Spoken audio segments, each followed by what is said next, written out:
Could we ever program reality?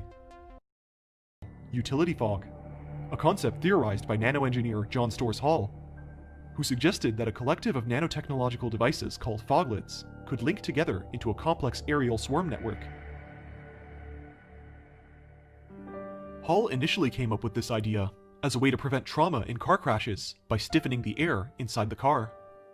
However, if this idea were to be extended to the atmosphere of our planet, then we'd be able to conjure things out of thin air, like wizards. If these foglets were to be directed by an AI, they could be morphed into any structure that the user finds convenient.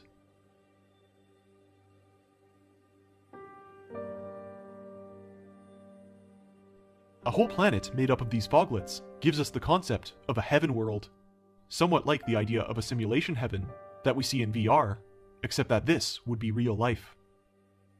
Think of utility fog as a video game, where the characters can leap off the screen and interact with you, disassembling and reassembling themselves into furniture, landscapes, or food, anytime, anywhere.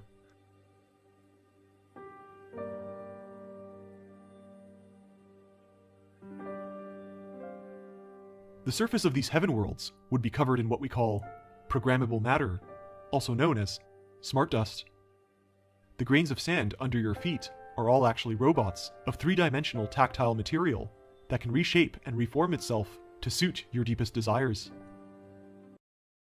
If the nanobots that make up this smart dust become cheap and plentiful enough, it would truly be bridging the gap between man and what anyone from the Dark Ages would consider a god. On a heaven world, the very dirt we walk in and the air we breathe will contain AI-directed nanites, a custom universe where you'll no longer be able to tell virtual reality from actual reality. At this point, it will no longer matter if the universe is a programmed simulation, because you'll be able to rewrite that program anyway. In fact, Google's director of engineering, Ray Kurzweil, has suggested that these nanomachines would unconditionally guarantee immortality, replacing every cell in our body until we become a collective of nanites ourselves.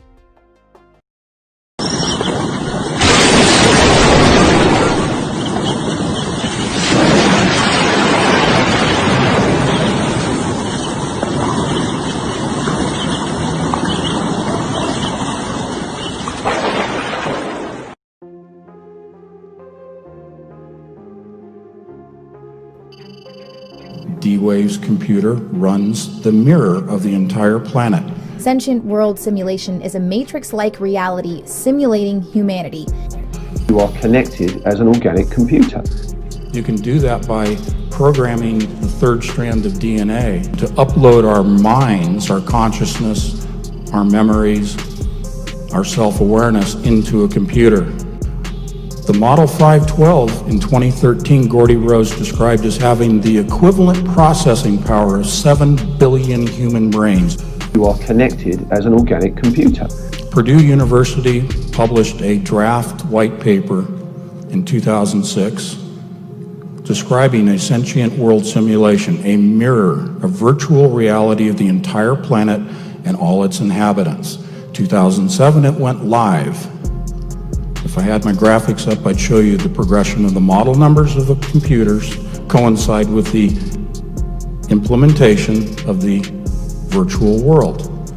D-Wave's computer runs the mirror of the entire planet.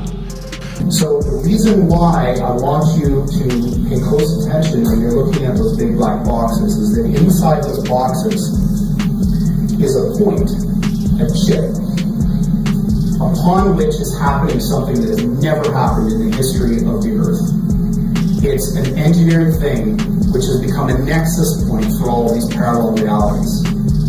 The shadows of all of these different universes intersect at a physical point inside of one of those boxes. You can think of it as a portal.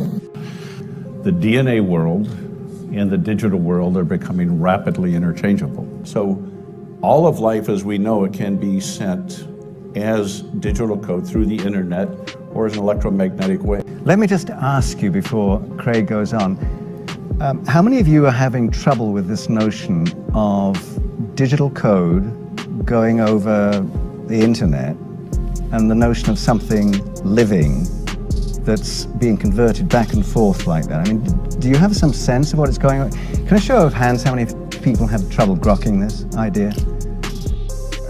You just interconvert the DNA language with the ones and zeros in the computer, and you can send DNA as ones and zeros and recapitulate it at the other end. So we've successfully, and so with DARPA, we built synthetic genomics, the receiving unit. Essentially, it is a nano-thin coating of gold that allows for the imparting of digital information onto that third strand of DNA. We're now at this era where we can interconvert the biological and digital information.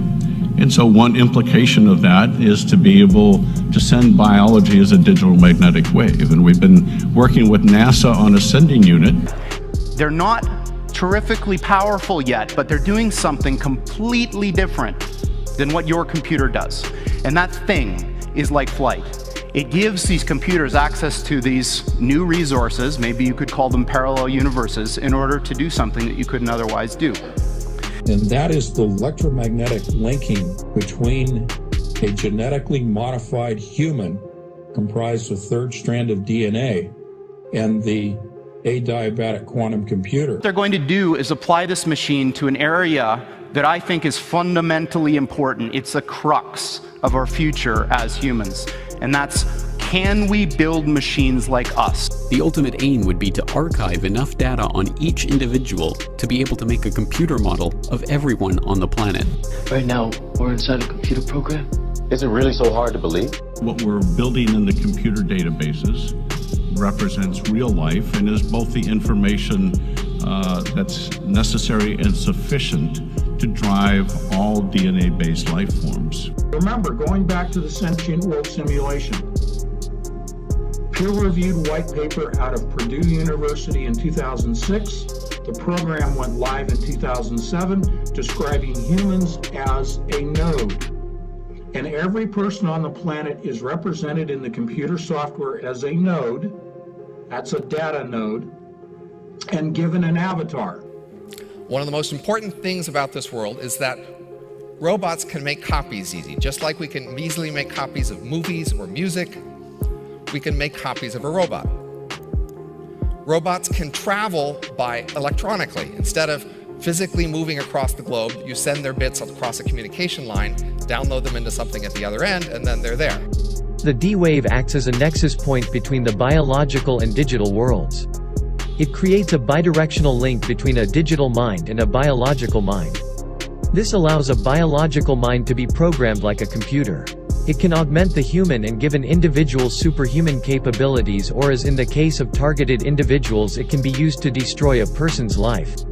The voices, images, and sensations a targeted individual perceives are the direct result of being linked to the digital mirror world.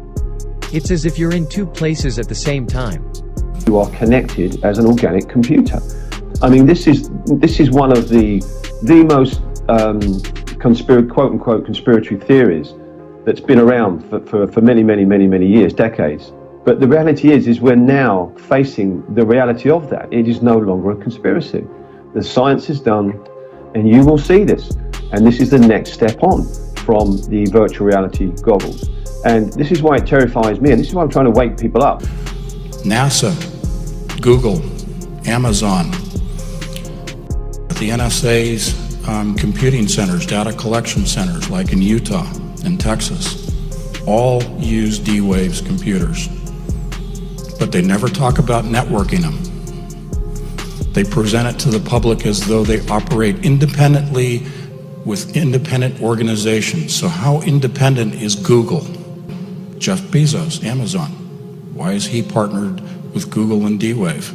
I became aware of what I describe as a social engineering program and a research and development program that was being carried out by SIS and our client in Seattle, the Amazon Corporation. And I later learned that they were indeed experimenting with, when I say experimenting, voice-to-skull, hive mind, behavior modification technology that is frequency-based and directed at a targeted individual to basically control their entire person. The way it works is a device broadcasts a radio frequency, let's say at an individual, and that radio frequency will hook up with the resonant frequency of the individual's mind or body, or in this case, DNA. The third strand of DNA, our DNA, right now, can be modified through nanoparticles, nanomachines. We have inhaled through the aerosolized chemtrail spraying through our GMO foods. Our environment has polluted us. We have dormant nanocells, nanomachines in our body that will be triggered by microwave impulses.